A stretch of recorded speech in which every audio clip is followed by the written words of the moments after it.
हमारी मौजूदगी जो है बेगूसराय जिला के जो है चेरिया बरियारपुर प्रखंड अंतर्गत जो है अभी मंझौल में है।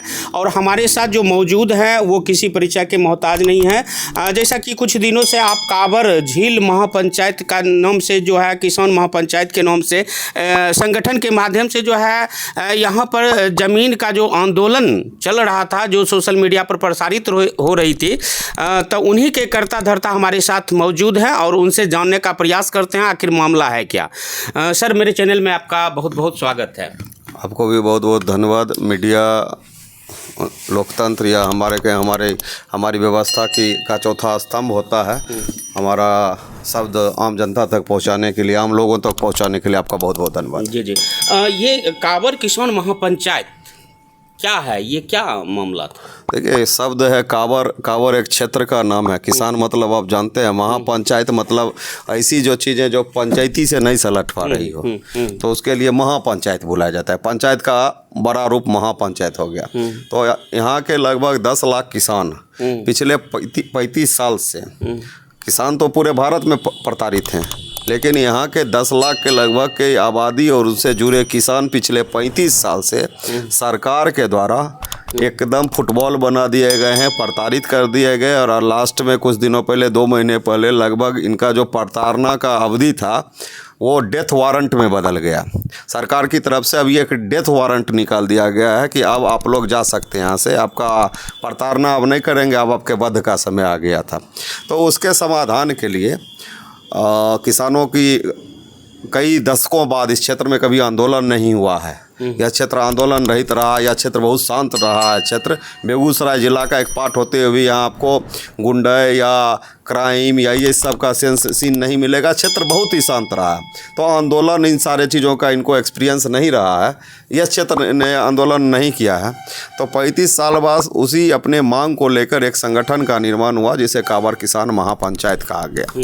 मामला यह था कि 1989 में एकदम कहें मवाद में, गुस्से में लिया गया एक फैसला था, जिसके तहत यहाँ के किसानों के 21,000 बीघा 6300 हेक्टेयर लगभग ज़मीन को वन आश्रयनी घोषित कर दिया गया। सच्चाई यही है कि यहाँ पे साइबेरियन पक्षी आते थे। यहाँ पे काबर का एक भूभाग था जहाँ पे साइबेरियन पक्षी आते थे और यहाँ रहते थे ठंडे के दिनों में, और वो वापस चले आते थे।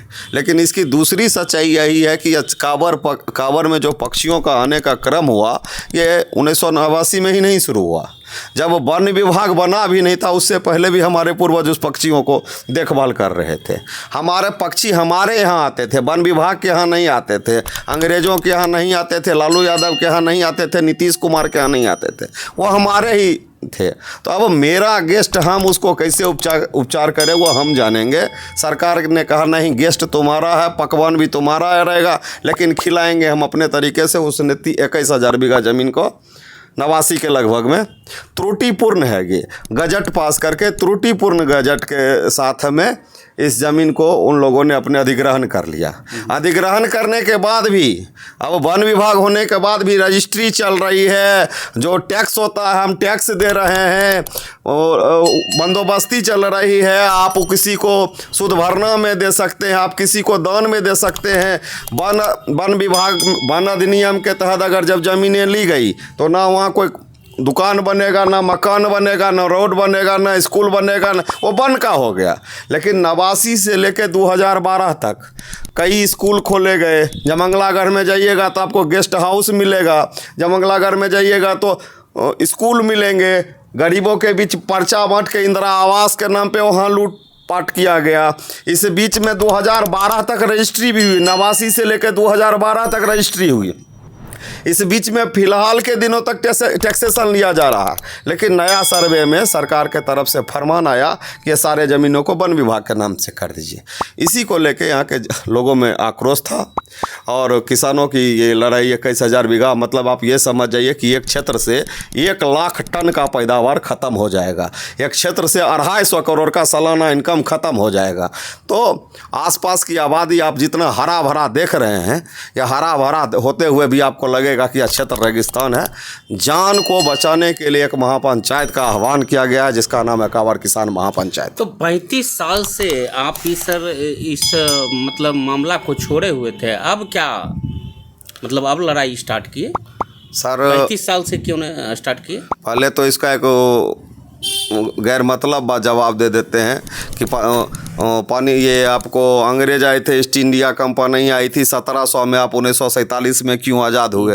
एक गैर तार्किक जवाब है। तार्किक जवाब ये भी है कि हमारी उम्र 42 साल है सर, जब जिस समय ये हुआ होगा हम 7 साल के लड़ भी नहीं सकते थे। ये भी गैर तार्किक है।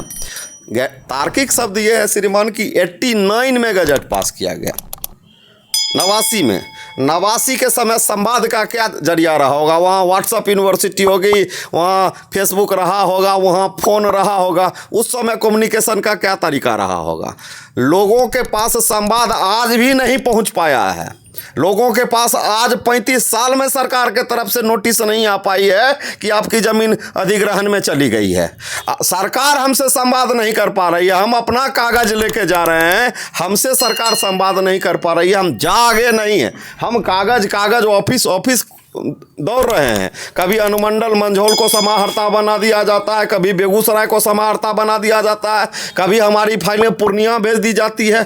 तो जो सक्षम है वो दौड़ते हुए रुक गए। अब ये भी मामला बनता है कि मान लीजिए कि आप सक्षम हैं, आप दौड़ रहे हैं, आपको खुद नहीं हो रहा, तो हम थोड़े कम सक्षम हैं, हम मध्यम वर्गीय किसान हैं, हम रुक गए। हमसे जो नीचे के किसान हैं, जो लघु किसान हैं, वो और रुक गए। इस तरीके से 89 से लेके टिल नाउ 35 साल में हम रुके नहीं हैं, हमने आंदोलन नहीं किया है। बिल्ली जाती है सर, बिल्ली दूध पीती है, चूहा खाती है, अलग बात है। उसको कमरा में बंद करके मारने लगेगा तो वो सर हिंसक हो जाएगी। अच्छा, इसका मतलब कहीं सरकार को तो गुमराह करने का प्रयास तो नहीं किया जा रहा? यहाँ ज़मीन का मतलब ज़मींदारी होता है सर, सच्चाई है, ज़मीन का मतलब ज़मींदारी होता है। लेकिन आप जो पूछना चाहते हैं उससे एक स्टेप हम आगे बढ़ जाते हैं। आप ये समझ रहे, ये भी आप पूछ सकते हैं कि ज़मीन का मतलब आप एक खास वर्ग को लाभान्वित करना चाहते हैं, जमींदार लोग को बचाने। हाँ, किसी ज़मींदार लोग को आप बचाना चाहते हैं। तो सर हम इस आंदोलन में मात्र 3 महीना 4 महीना से ही हैं। हम बाहर रहते हैं, गाँव हमारा मंझौल है सर। हमने लगभग इस क्षेत्र में जितने भी कांवर प्रभावित क्षेत्र हैं उसका दौरा किया है सर। उसमें ज़मींदार जो खास वर्ग आप कह रहे हैं, तथाकथित रूप पे आप समझ रहे होंगे कि यह भूमिहारों के ज़मीन को बचाने की लड़ाई है। मसला वो नहीं है। यहाँ मछुआरा समुदाय का भी उसी लेवल की, जितनी उनकी जनसंख्या उसी लेवल की ज़मींदारी भी है। कुर्मी समाज का भी है, मुस्लिमों का भी है, यादवों का भी है, राजपूतों का भी है, लाला जी का भी यहाँ पे ज़मीन है, मुसहर जाति की भी ज़मीन है, सबकी ज़मीन है यहाँ पे। उसके अलावा मान लीजिए ज़मीन जिनकी नहीं है, हो सकता है कुछ लोगों की ज़मीन नहीं हो, शाहपुर का कुछ पाट का ज़मीन नहीं है, आपको जो भोला बाबू का जहाँ घर हुआ वो दुन्ही, उनका ज़मीन वहाँ पे नहीं है। इस पार में जो आ जाएंगे नाव को ठीक हो, उन ज़मीन नहीं है। लेकिन सर काबर से ज़मीन जिनकी नहीं है वहाँ मजदूरी काबर से चलता है। ज़मीन कोई भी, वो भूमिहार रहा हो या महतो रहा हो, 60% लोग अपना ज़मीन नहीं जोतते हैं। उनका ज़मीन कोई न कोई और अन्य लोग जोतते हैं, अन्य जाति के लोग जोतते हैं। उसमें भी विशिष्ट जाति नहीं है। हो सकता है शर्मा जी का ज़मीन भूमिहार जोत रहा हो, ठिका बटैया लेके। तो आबादी प्रभावित लगभग 8 से 10 लाख होगी। ज़मीन रहा, घास कहाँ से आएगा? मान लीजिए आपका ज़मीन है, मेरा नहीं है। आपके खेत से घास तो लाते थे? आपका ज़मीन है, मेरा आपके यहाँ से सस्ता मकई तो हमको मिल जाएगा। अब मकई लेने के लिए हमको जाना पड़ेगा नागालैंड क्या? अभी हमको ईख के लिए कहाँ जाना पड़ेगा? अभी हमको लोकल इशूज के लिए कहाँ जाना पड़ेगा? हमारा यह क्षेत्र दूसरा, मान लीजिए हम एक दुकान खोलेंगे, कोई ज़मीन नहीं है, आसपास के किसान को रुपया रहेगा तब हमारे यहाँ आके दुकानदारी करेगा। तो सर एक कृषि, थोड़ा सा लीक से हट के 1-2 लाइन समझा दे कि विश्व में पूरा आर्थिक संकट आया, विश्व में बहुत से आर्थिक बवाल हुए, 29-30 में बहुत से आर्थिक बवाल हुए। 2007 का आपको जो डिमोनेटाइजेशन था उस पर भारत पे असर इसलिए नहीं पड़ा क्योंकि भारत का 90% व्यापार भाग जो है वह असंगठित है और 10% व्यापार भाग संगठित है, जिसके इंटरनेशनल उतार चढ़ाव से उस पर असर पड़ता है। मसलन आप 3 रुपये चाय भी पीते होंगे, 10 रुपये अभी भी चाय पी रहे हैं, 12 रुपये का अभी चीनी देखे होंगे, 40 रुपये के चीनी में चाय पीना कम किया क्या? तो असंगठित 90% जो क्षेत्र है वह असंगठित होने के कारण भारत को आर्थिक झटका, इंटरनेशनल अंतर्राष्ट्रीय किसी नुकसान से आर्थिक झटका नहीं लगता है। उस 90% असंगठित मार्केट में 70% केवल कृषि का योगदान है। जी जी। और आप पिछले कई दशकों से, सरकारों पे मैं नहीं जाना चाहता हूँ, राजनीतिक बयानबाजी नहीं चाहता हूँ, आप पिछले कई दशकों से सिर्फ कृषि पर ही अटैक कर रहे हैं।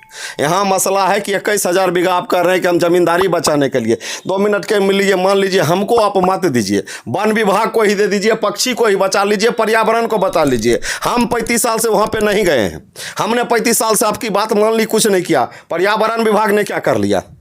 आप बताइए। जो पक्षी चावल का दाना खाने के लिए यहाँ आती थी, अब वो पक्षी गुल्लर खाने लगेगी क्या? आप बन लगा दीजिएगा तो वह चावल का दाना खेती से ही निकलेगा। तो आप उसको बचा नहीं रहे हैं। आप हमें ज़मीन देने में कोताही बरत रहे हैं, लेकिन बगल से ग्रीन एक्सप्रेसवे निकाल रहे हैं। आप हमें ज़मीन, वो हमारी ज़मीन खतियानी है। खतियानी मतलब इधर बंगाल वाला खतियान नहीं बनाया हुआ सर, 1600 ईस्वी का सनद है। नॉट ओनली अपर कास्ट, आप जिसको कास्टिज में बांटना चाहेंगे, एक लोअर कास्ट का भी खतियानी ज़मीन वहाँ पे पड़ा हुआ है। आप ले लीजिए, वन विभाग में लेना है, आप ले लीजिए, आपको रामसर साइट बनानी है, लेकिन हमारा मुआवजा क्लियर कीजिए। और मुआवजा का जब प्रावधान नहीं है, 35 साल में आप नहीं दिए हैं, किसी आप कोई अपना भी नहीं डेवलप किए हैं, ना आप वन डेवलप किए हैं, ना माँ जयमंगला का। आप देखिए वहाँ एक माँ जयमंगला की पुरातात्विक मंदिर है, उसको मरम्मती में वन विभाग ने रोक लगा दिया। हाँ, मंदिर बन रहे, मंदिर को मरम्मती में वन विभाग ने बायपत्र रोक लगा दिया है। यह अति है। और आप वन विभाग को दे दिए, ये एक प्रक्रिया है कि आप गजट में ले सकते हैं। दूसरी भी प्रक्रिया है सर, उसको एक्विजिशन करना पड़ेगा लैंड को। लैंड एक्विजिशन भी एक बिल है, लैंड एक्विजिशन पे भी काम करना पड़ेगा। तीसरी भी प्रक्रिया है, जब किसी विभाग को, अब मान लीजिए कि हमारा ज़मीन है, वन विभाग के नाम से लिखा जा रहा है सर्वे में, उसका भी सर सर्वे का नियमावली में यह स्पष्ट लिखा हुआ है कि विभागीय पत्र के आधार पर सर्वे नहीं होगा। लेकिन आप पता करवाइए कि जब सर्वे माननीय मंत्री के द्वारा 90 दिन के लिए रोका गया, तो वन विभाग के नाम से किस आधार पे हो रहा है सर्वे? अभी भी सर्वे चल रहा है। तो आप इसको यूं ना समझे कि सरकार के किसी ऑर्डर को हम विरोध करने आए हैं, सरकार को गुमराह करने आए हैं। आप इसे यूं समझे कि सरकार सर पूर्णतः साजिश के मूड में ही है।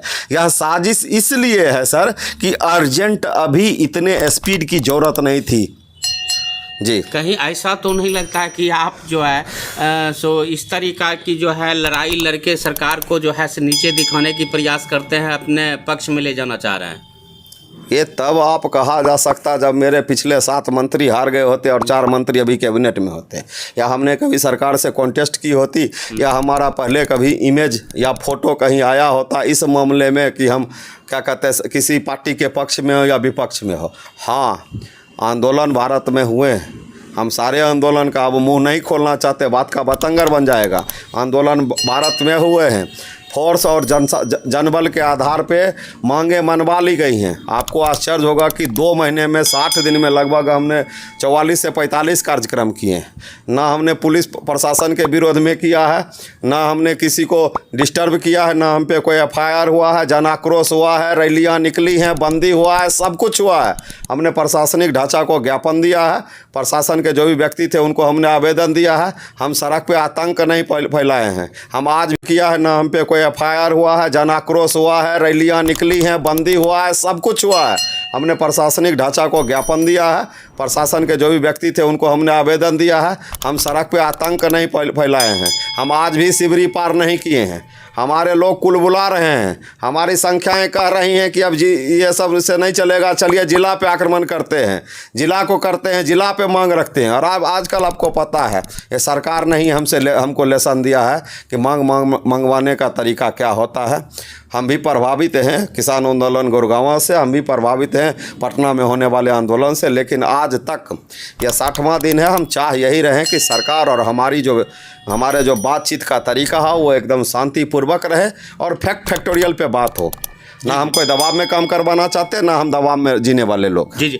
तो आप लोग को क्या लगता है, अभी जो बातचीत हो रही थी प्रमुख मुद्दा कांवर किसान महापंचायत, जो कांवर झील पश्चिम बिहार पूरे इतिहास में प्रसिद्ध है, वहीं पर हमारे साथ जो थे मेन क्या नाम है सर? बल्लभ बादशाह। बल्लभ बादशाह जी, बल्लभ बादशाह जी से हमारी बातचीत हो रही थी। बाद में कि आप लोगों को क्या लगता है, अपनी अपनी राय कमेंट बॉक्स में देने का प्रयास करेंगे। धन्यवाद। बेगूसराय।